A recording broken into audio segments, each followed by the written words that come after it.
Bihar assembly ఎన్నికల ప్రచారం వేడెక్కింది.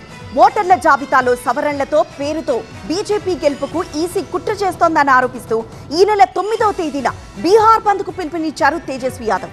ఎన్నికలకు ముందు ఓటర్ల జాబితాను అప్డేట్ చేయడం రొటీన్ ప్రక్రియ అని ఆర్జేడీ ఆరోపణలకు ఈసీ కౌంటర్ ఇచ్చింది. హోటల్ మేనేజ్మెంట్లో గ్లోబల్ కెరియర్ ప్లాన్ చేస్తున్నారా? అంతర్జాతీయ చదువు, ఫారెన్ జాబ్ ఛాన్స్ కోసం ఇండియా నంబర్ 1 హోటల్ స్కూల్ IIHMలో జాయిన్ అవ్వండి.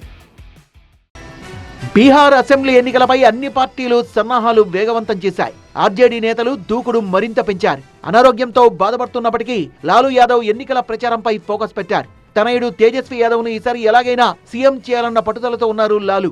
ఓటర్ల జాబితాలో మార్పులు చేర్పుల పేరుతో బీజేపీని గెలిపించేందుకు ఎన్నికల సంఘం కుట్ర చేస్తోందన్న తేజస్వి యాదవ్ ఎన్నికల సంఘం తీరును నిరసిస్తూ ఈ నెల 9వ తేదీన బీహార్ బంద్ కు పిలుపునిచ్చారు. రాష్ట్ర వ్యాప్తంగా హైవేలను దిగ్బంధం చేయాలని కార్యకర్తల్ని కోరారు. తేజస్వి యాదవ్ చాలా కష్టపడుతున్నారని ప్రశంసించిన లాలూ యాదవ్ తేజస్విని ఈసారి ఎలాగైనా సీఎం చేయాలని ఆర్జేడీ కార్యకర్తలకు పిలుపునిచ్చారు. बिहार बंद का ऐलान किया है और इसमें वोटर आईडी वाले मसले को भी हम लोगों ने जोड़ा है। तो हम चाहेंगे कि 9 जुलाई को आप लोग सड़क पर आकर के सड़क पे चक्का जाम करें और सरकार को और चुनाव आयोग को ललकारने का काम करें। 9 को हम सब लोग भी रहेंगे, उसके बाद मेरा नवादा भी कार्यक्रम है, वहाँ भी जाएंगे। लेकिन आप सब लोग इतने देर से यहाँ उपस्थित हैं, आप सब लोगों का तहे दिल से हम धन्यवाद दे करके ఓటర్ల జాబితాలో అవకతవకలు జరుగుతున్నట్లు విపక్షాలు చేస్తున్న ఆరోపణల్లో నిజం లేదని కేంద్ర ఎన్నికల సంఘం స్పష్టం చేసింది.